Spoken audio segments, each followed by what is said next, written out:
What's up guys? And welcome to the latest edition of JP's Vlogs. And medyo natagalan tayong mula nung huling gumawa tayo ng vlog. And ito, isa sa mga part ng mga naipon nating video ng mga nakaraan. And so ito, inedit ko na. And samahan nyo ako ngayon dito sa may Bacara, Ilocos Norte.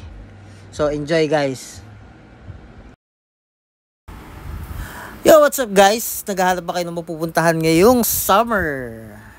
So guys, nakikita nyo dito sa video yung bell tower ng Bacara, which is Bacara is third oldest town here in Ilocos Norte. So guys, sinadya kong hindi lagyan ng background music para marinig ninyo yung background ko dito sa may Bacara. And narinig nyo yung mga ibon. Ganyan, napaka-peaceful guys. So, in short, nakaka-relax dito. Ayan.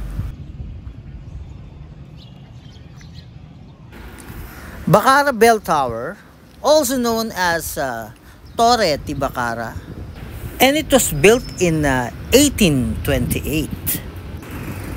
The Bacara Tower measures at 50 meters high and 16 meters in diameter at the base. As you can notice guys, na flattened yung kanilang bell tower sa ibabaw. Yan yung cause ng earthquake noong 1931. Nasira yung sa ibabaw. And then, naglilin daw ito eh. Parang Leaning Tower Pisa ng Italy. Ayan. So, tinawag nila itong Leaning Tower ng Bacara. So, ayan guys, short trivia dito sa Bacara Bell Tower. So, katabi ng tower ang St. Andrew Parish Church or also known as Bacara Church. Makikita nyo rin dito. So, mayaman sa kasaysayan ng Bacara, Ilocos Norte. And I encourage you guys na puntahan nito. Check it out. And I'm sure na mag-e-enjoy ang buong pamilya dito. Lalo-lalo na yung mga mahihilig sa mga historical places. Meron yan. Meron ng Bacara.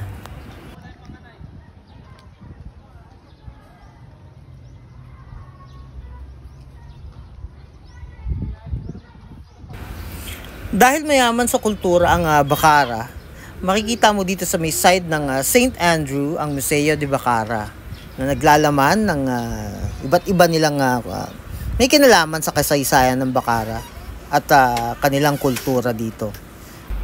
So guys, di ko na nakunan yung loob ng museum kasi bawal magdala ng camera. So hanggang dito na lang guys muna. Puputulin ko yung aking short video about Bacara. So guys, I encourage you na pumunta dito. And do check out Bacara's history and culture. The third oldest town in Ilocos Norte, Bacara. So guys, hanggang dito na lang. See you on my next adventure.